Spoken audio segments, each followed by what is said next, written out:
Hi. Hi. Hi, Tzili. everybody. Welcome to another episode of Tzuzamen. Hi, Tzipi. Thank you so much for acknowledging me. We are here to meet people that inspire us, right? Yes, So therefore we invited Ohad what? Milstein. Who is doing what? He's a filmmaker from Israel. He just won the Israeli Oscar for Right. documentary. Right. And he's running. For he's what trying film? What to. film? He will tell us. He will. Okay. He's trying now to get into the list of the American Oscar. I think he will. And we really hope that he gets there because it's a great film. Ohad, Alan. Hi. Alan, how are you? I'm very well. Thank you very, very much for the invitation. Oh, we are so... Tell us a little bit about this film. Summer Nights. Summer Nights is a very personal film. It's based on small and very intimate conversations I did with my son, Alva. He's my elderly son.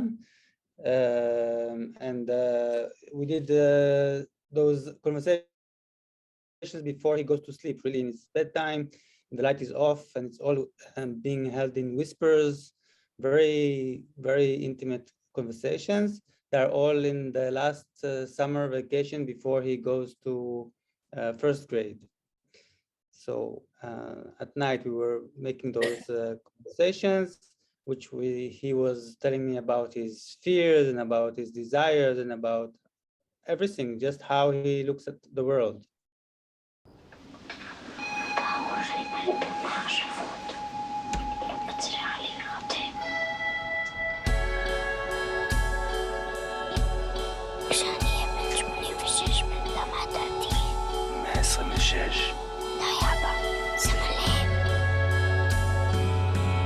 מחבק אותי חזק ככה גם כשתגדל. נראה לי שכן. אתה מחבק את אבא שלך.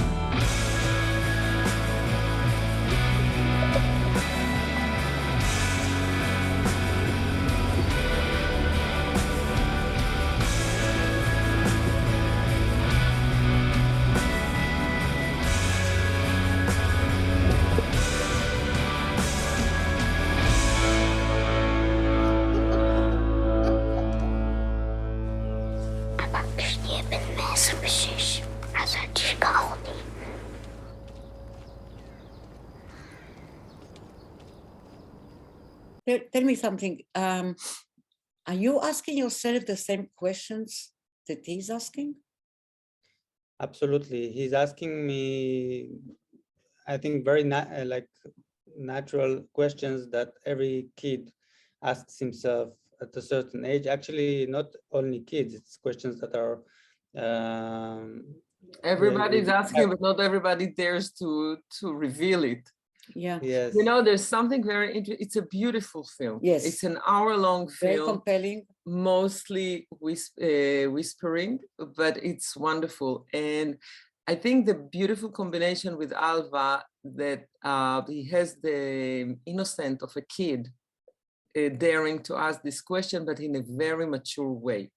And I have to say that the way you handle it, and your father and your wife, everybody, everything is basically helping him to reveal it even in a more mature way.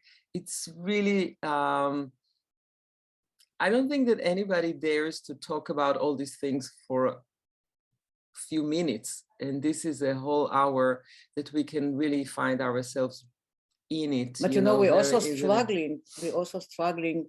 I'm sure you thought about it, and we'll come to it in a minute, how to externalize the internal.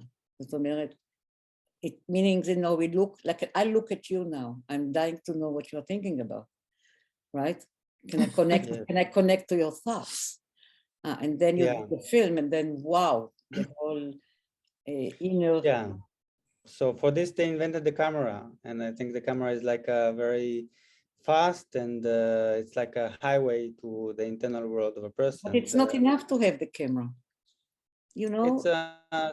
It's a starting point. I know it's not enough, but you know, but the biggest achievement is if through the camera we can really, what I said, connect to the thoughts or to the inner world. But then it's the way you have a lot to do with it. not just mechanical, the camera. So something that we struggle so much even to write in fiction, right, was extremely, I think, brilliant in this film. How much we connected to the even subconscious, not just conscious. I think that there's the special thing, and I have to say that there's a film that was done before that. Ohad's wife is Swiss, and the first film was made when she was pregnant with Alva, and the second film is with Alva. Alva is the son we see in the film. Alva is the son that we see in the film. The level of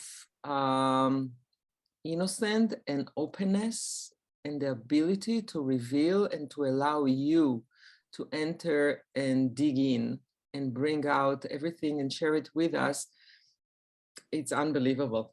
Because you got complete access. We're getting to very, very personal moments that not many people are willing to reveal, even inside their families or their friends. And I think it's your ability to go there and bring it out from these people, and the way they give themselves to you, very secure and very trusting. And even you, because you reveal yourself a lot of stuff. It's so beautiful. Because so one of the things, if you ask a question, it's very interesting. You really need to be prepared to react, even in a way that you are not willing to expose yourself. Right? The other one asking you a question, and how much you want to be exposed by the answer. And with you, I'm not sure it's because your son. I guess that as a filmmaker, you are keen to do it. Yeah, I think, well, I have the passion to understand people, to listen to people, and to know more about people. I am very curious about people, and of course, how the way they think and the way they analyze the world. And it's something that is curious to me, even when I go to the beach or when I sit in the street and just to look at people. I think people is the most interesting thing. You mentioned the beach. One of the things that is striking, and I think in everything you do, is a dialogue between the story, the plot, the character, and the images. I mean, I was stunned by the way you carry, like from what we hear to what we see, and then the juxtaposition, like the water, like nature. So I was wondering if, I don't know if you can even explain, how do you choose those images?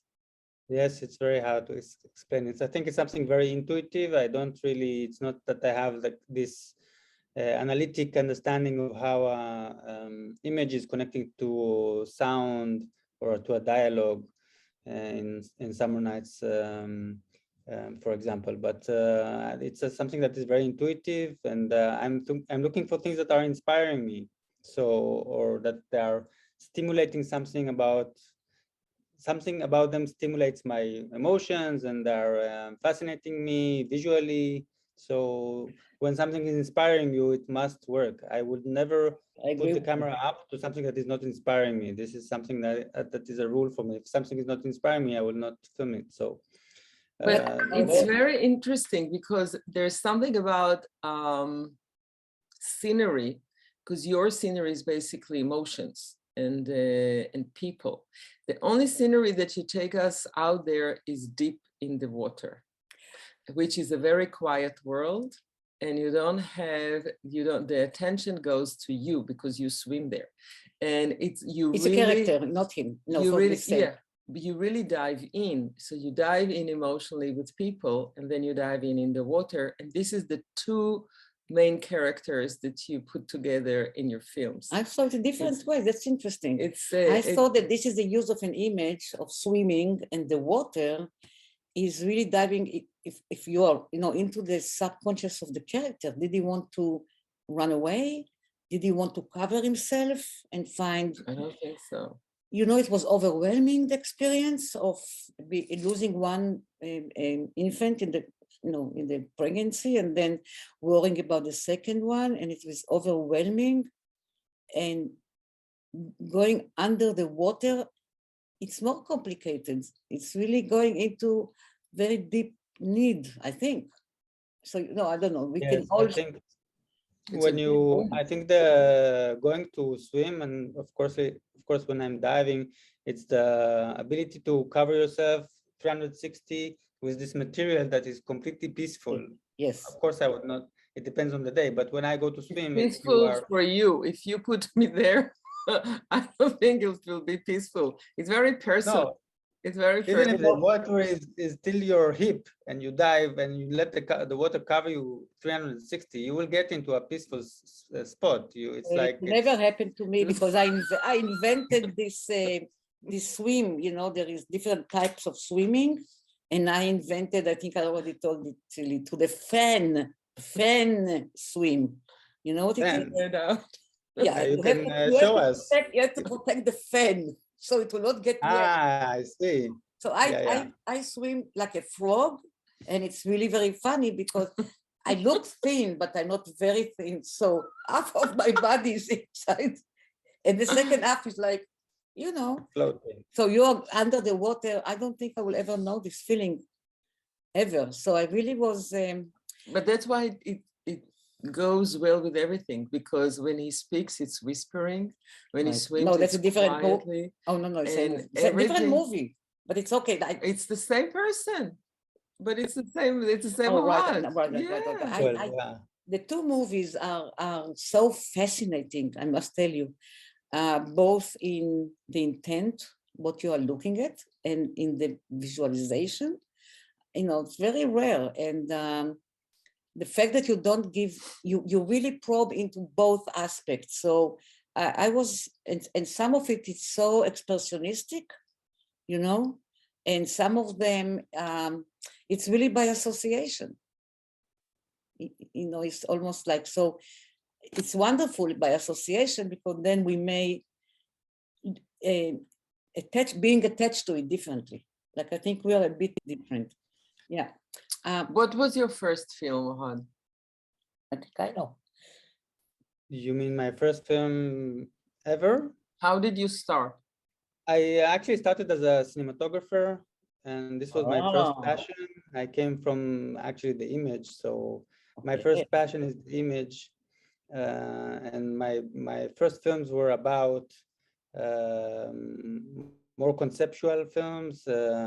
They took a term and tried to examine it sideways and not linearly, not in a linear way. For example, my first film was Obsession. It's about trying to capture the way of a person that is in an obsession way of thinking, and to describe it visually in a cinematic way, to try to translate a feeling or a way of thinking to a cinematic language.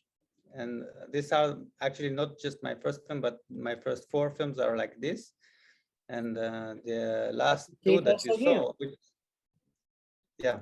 But the importance about these 2 films that you're speaking about, Week 23 and Summer Nights, is that I really looked for the way to connect this way of exploring cinematic language also to people's life, into their emotions, and to find a way to describe it more narrative. They have a narrative structure in a way.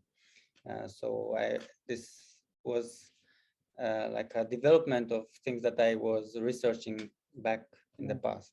By the way, in both films, and I guess in every film you do, there is a wide range, like emotional range,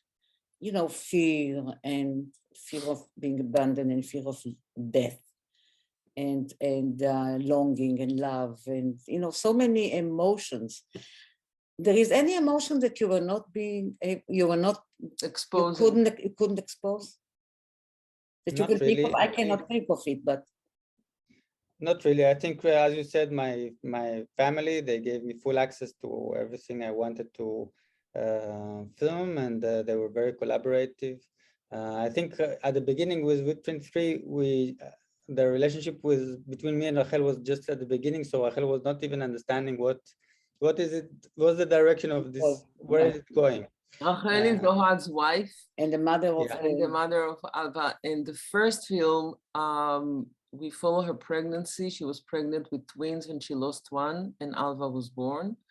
And the No, but second film, people were afraid that he will be damaged, right? and they didn't know But if to. we don't want to give up all Yes, the details. it's a spoiler, but People need to see it. Yes. yeah, but you know, but it's like almost like you know, so much tension there in the film.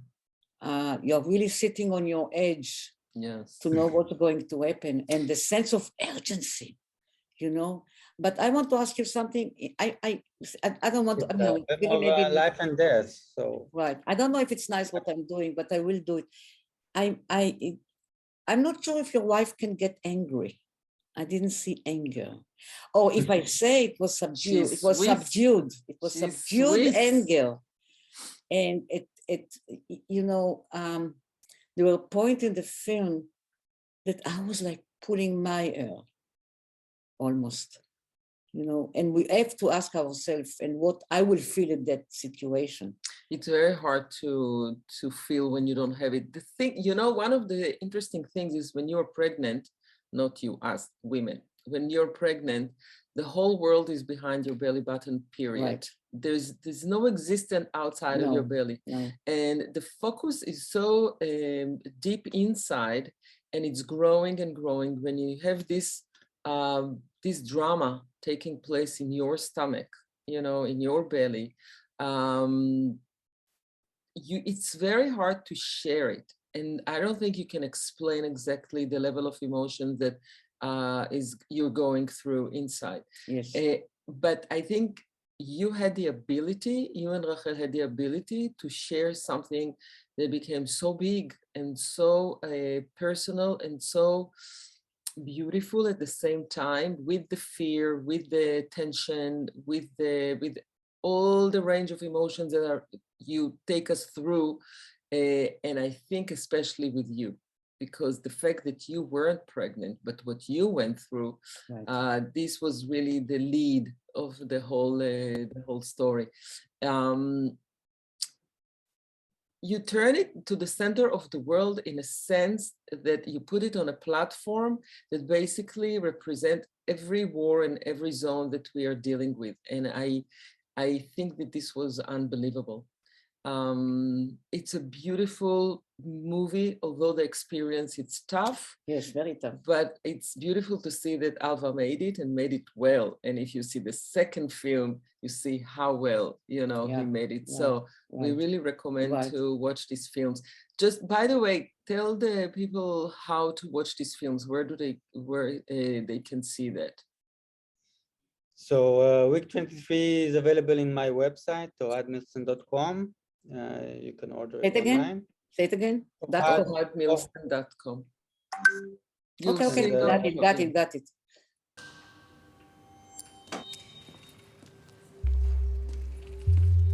My little peanut. The emotional roller coaster is getting worse by the day. The doctors are concerned about your development, so we have to go to many different checkups.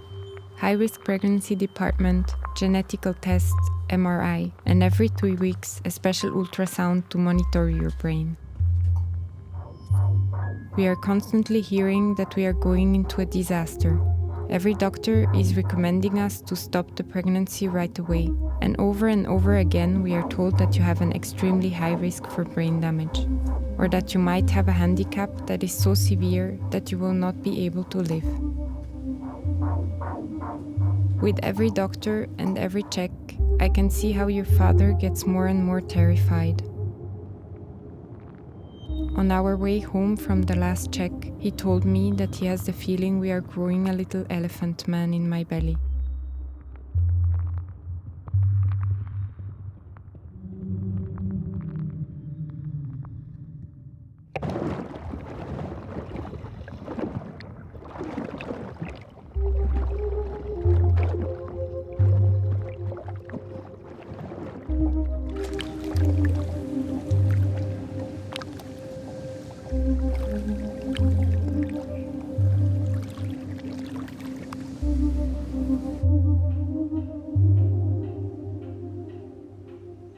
And Summer Nights is still not available outside of Israel, but we are working on that. I hope that after this Oscar run, the ability to present it in the US or around the world outside of Israel will be more available. What is the chance? What is the chance of it being distributed in cinemas, in theater? Although now, I have a film which is stuck, so now to have the film in theater, but it's quite a problem with documentaries in general to have them in the theater, right?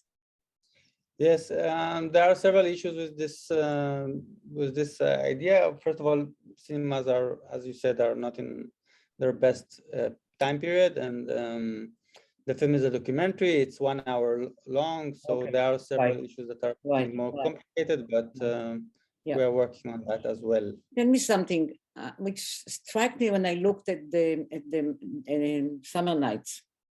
Yeah. When you were talking to your child, the conversation, out of it, what the thing that you most missed in yourself that maybe you lost becoming a grown-up? You know what I mean? Yes. I don't feel I missed something. There is something about the happiness of being a kid, that everything is joyful. It's very easy to please a kid at this age of 6 years old. You bring him a straw, he's wow, a straw. So everything is like pleasant and everything is pleasurable. So maybe the ability to see the world in such fresh eyes, this is something that is, I would be happy to have more of that. Yeah. But aren't you afraid that he's walking into a greedy, materialistic, a different world that he's experienced now? Yes, we are trying to postpone this as much as possible. Where we have this Amish way of living. Okay. Ohad, what did you get between you and your father, the relationship between you and your father? Did you get to some different understanding while making these films, talking to Alva? Did you reach a different level of relations with your father through this, or you had it before?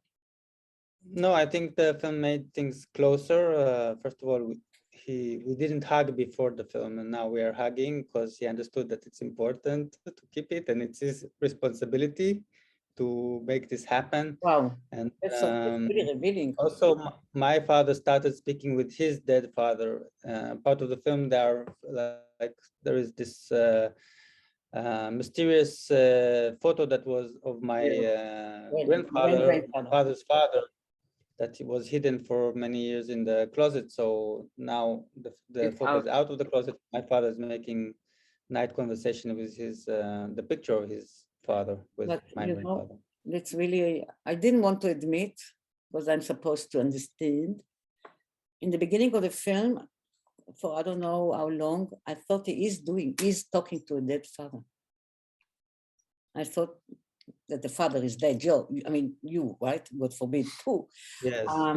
But I had, and it took me some time to understand it is not. And I was fascinating because my father died when I was 7. So I used to try to find him everywhere I went. From Michigan to New York, from Tel Aviv to Afu, I don't know, maybe he's somewhere. So it's, and then I understood that no, the father is real. He's real, yeah. Yeah. So what you told me now about I think your the father figure even. What did you say? That the father figure is, for me at least, it's something so strong. So it's, I didn't want the presence, the physical presence, the material is not the most important thing about the relationship with the father. I think something about the stability and the emotional level is there forever, and it's not. I think so. Even if you thought, just to finish this point, even if you thought that the father is not existing at the beginning of the film, this is something I didn't mean to happen, but I can understand why it made you think this way. But this is really the point. You make a film, so I can be here and you can be here. So you start a film, and in the beginning, you have your narrative and I'm watching it. but suddenly I come close to what you present to me. And then I bring from my drawers, right? Stuff that comes, now drawers are coming out, opening up, according to the scenes that you show me. So I guess that I was overwhelmed that maybe he's talking to his dead father. That's because it's my drawer. So it's very interesting how you can take people almost to a different place. I think that the scene that you cut his hair, that the fact that he allows you to use the scissors so close, it's much stronger than a hug because he really gives himself to you. And this is something very touchy. And I think also the scenes with Alva, the connection between them, because Alva is right there. So he has no choice. You know, he lets him in and then he gets to you. It's really a beautiful chain of happenings in a very small space with low volume that is being sound. Yeah, it's also pay attention to details. Yeah, so rough. Yeah. Right. But you know, something else that I wanted to tell you, using the camera, like there are places, like you are using it almost subjectively, like almost you ask the camera to take upon itself the emotion of the character. So it's becoming like handheld. Is it true, if I remember well? Some of the scenes are handheld, that's true. Right. Some of them are more stable. But the handheld was because, you see, it's almost like if I'm shaken, if I have the camera on you, right? And you are overwhelmed and excited, fear or whatever, and you cannot express it. I can have the camera express it. That's what I mean subjectively. Yeah, of course, when the camera is handheld, there is more emotions involved, and you can, the camera is becoming a subject as well. It's not just you are filming a person and the way he's portrayed by the camera, but the camera is also becoming a person with a feeling and with a heartbeat and with a breathing. So when I move to handheld camera, it's much more personal. It's putting me also inside the scene. Right. And I think there is something more alive back then. Nonetheless, I do like the stable camera to try to capture the world also in the very objective. And it's not only objective, you make me decide what to look. But when you're in the frame, this is a camera or somebody is there? It's only the stable camera or somebody's behind it? I'm in the frame 2 times, once when I cut Alva's hair and once when the last scene when he goes into through the gate of the school, the first day of the first grade. So the cutting hair scene, the haircut scene, Rachel is taking so it stays in the camera. Yeah, well, we're a small business, it's a family business. Ohad, what is the first message that you convey your students when you start the year with them?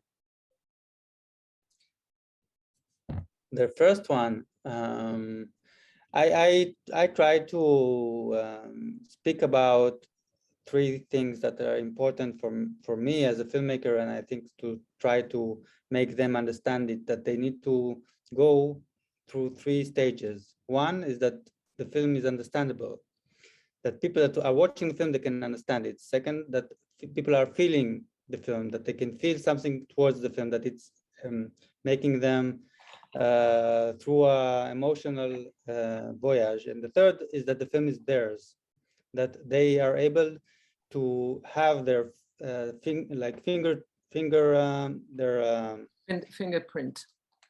fingerprint in the film, that when I see the film, maybe not in the first year or the second year, but when they finish their film studies, I'm able to understand that a specific film is a specific work of a specific filmmaker without knowing that. So that there is something about their filmmaking that is theirs, that cannot be separate from them as artists. Yeah. What's more important for you? The fact that we will understand what you want to say, or that it reaches us as audience and we can bring our story to the film and interpret it in our way, not yours. No, my way of understanding the film is not important if you can understand it your way. It's more important. It's not important that I transfer you a specific story or a specific moral issue or something like that, but it needs to make order in your head somehow. So it needs to stand as something that you can recognize. Who are the filmmakers that you like? I like I a never lot. asked this question. I never asked this question. I don't know what came over me. I think I want to know who inspire you. I'm inspired from a lot of people, like not only filmmakers, but also like painters and sculptures. Which painters? Sorry? Painters. Like classic paintings,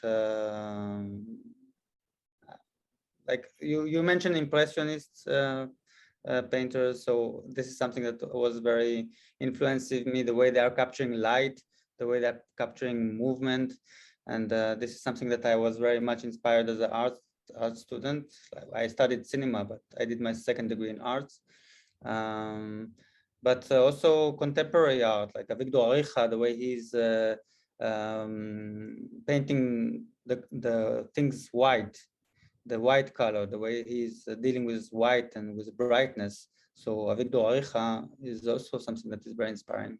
You know that I give my students, I give them in the beginning of the semester a list of painters and musicians and also some writers, that I tell them, if you don't know anything about them, you miss a lot. You should really know.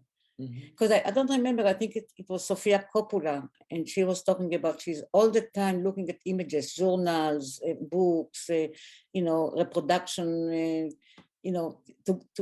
and she like absorbed, images. So then when she comes to tell a story, then already becoming her images, and she becoming integrated to the dramatic moment that she's dealing about. So it's really wonderful. The richness of the filmmaker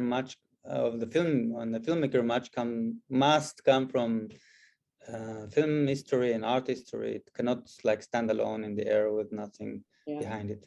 How do you feel being an Israeli documentarist? I have to apologize because maybe you did, and not dealing with the occupation.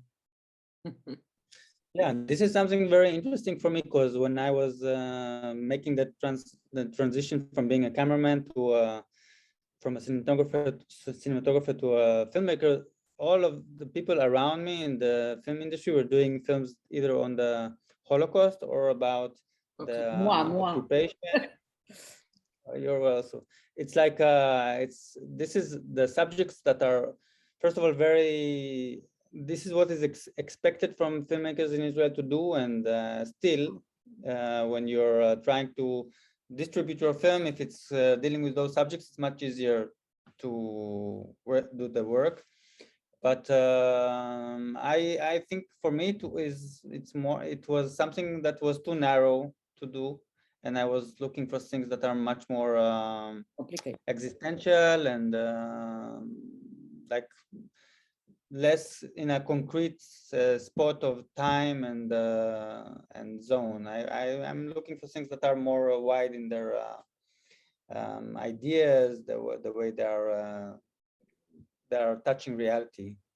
Right. Yeah. Because you know that for many years in Israel cinema, it was all about big national stuff, and then I think we have two filmmakers like Jad Neiman, went to heaven, Avremele Hefner, who also went to heaven, but they really started the personal stories, looking for the slice of life which has nothing to do with big issues, with politics or war, and then it went away again. So now I look at your film, or I look what's now in the cinema, like the last film of Avi Nesher, tell the story of big, story about our history, about the past, right? And then you come with your slice of life. I don't know, it's like a jewel. Did you feel like I think this personal stuff is as big as the big stuff. And many times you just slide to the big stuff to avoid your personal stuff. Right. Or you put your personal stuff in the big stuff. It's all life. And I think that the movies that we just talked about now with Ohad, you can place everywhere. Yes. And the occupation, not everywhere, but maybe two. Maybe It two. depends how you do it. Because everybody is how you dealing do with it. this. Yeah, but you know, one of the things that really blew me completely off is the end of the film about the pregnancy. At the end, she goes to talk to her dead infant, the one who died. This is how you end it, right? This is the last. Yeah, it was last, something. Yeah, it's the last scene. It's something that was very important for Rachel to end the film with this conversation with the dead fetus, the fetus that did not succeed to survive. Yeah, but you know, but it's very natural, you know. He was part of her life for a while, and she couldn't just ignore it and let it go. I know a You lot have of to women. address Yeah, it. I know a You lot have of to women address who it. had abortion. It's a different story. Of course, it's a different story, but they still, for years, 20, 30, 40 years, they still think about it. Of course. You know, but that was a very interesting way to finish the movie. You know, I cannot even explain, or because usually we say that the last image or the last scene carries with it the intent of the whole movie. Right? It's a little bit like from, if you go back to Greek and the, you know, the goddess of the water, the goddess of motherhood. You know, they collide in the universe with a personal wish, you know, and whispering. It's beautiful. I think it's pretty. What are you working on now? You took it for me. I just had it in my mind. What you're talking about? Yeah, what you're working on? Too much time like this. Yeah. Yeah. What are you working on now, Ohad? I'm starting a new project. It's following my parents, actually. It's funny that I'm now more into personal films. It's something that I didn't do in the past, and now it's very much like happening. And I'm following their love story from the day they met until now. Now they're in their 70s, late 70s. Where did they meet? In Eilat. Eilat is the most southern city in Israel. Yeah, but it used to be like the city of sin a little bit. Yeah, you know, pleasure and sin and. Yeah, so they were in Eilat in the 70s when hippies was fashionable, and they were like really. It was you can see from the pictures there. It's a crazy love story.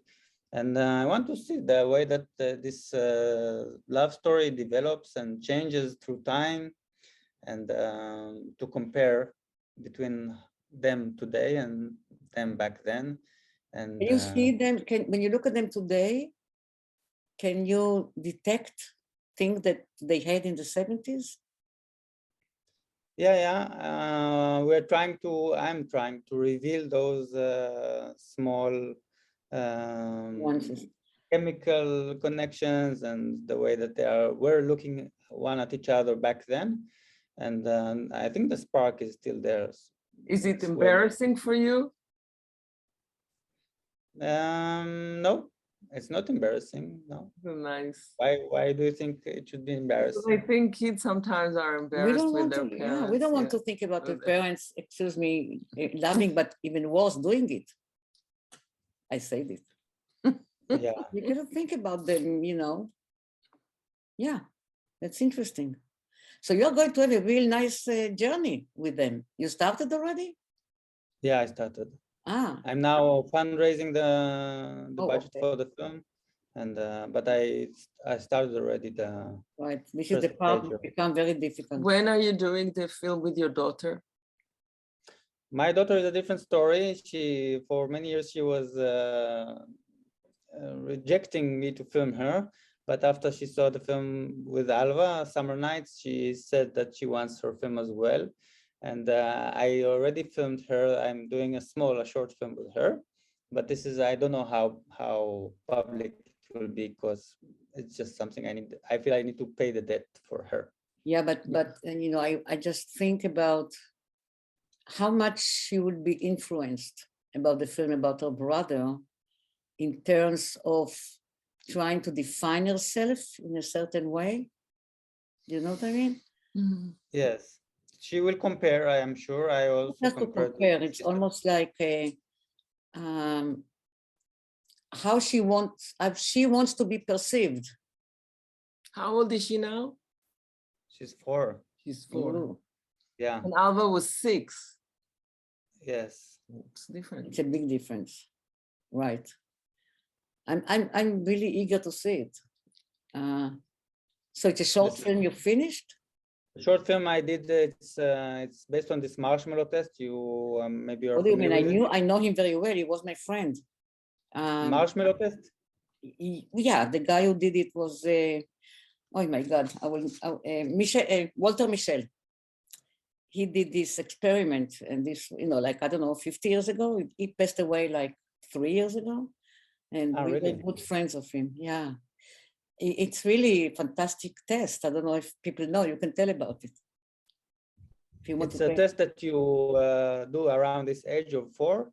You put the kid in a very isolated surrounding, and you put a plate with a marshmallow in front of the kid, and you tell the kid he shouldn't eat the marshmallow for 20 minutes. And if he will be able to keep from eating the marshmallow for 20 minutes, he will get another marshmallow.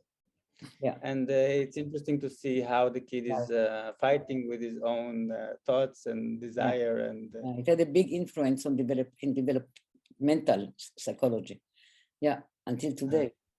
So you're not going to do any political film? This is, I don't know why I'm asking it, but it's almost, okay, I can, how can you avoid putting away the noise of many way outside life? Like I in think our society just became political violent. And, situations are so temporary. Political issues, they are so temporarily.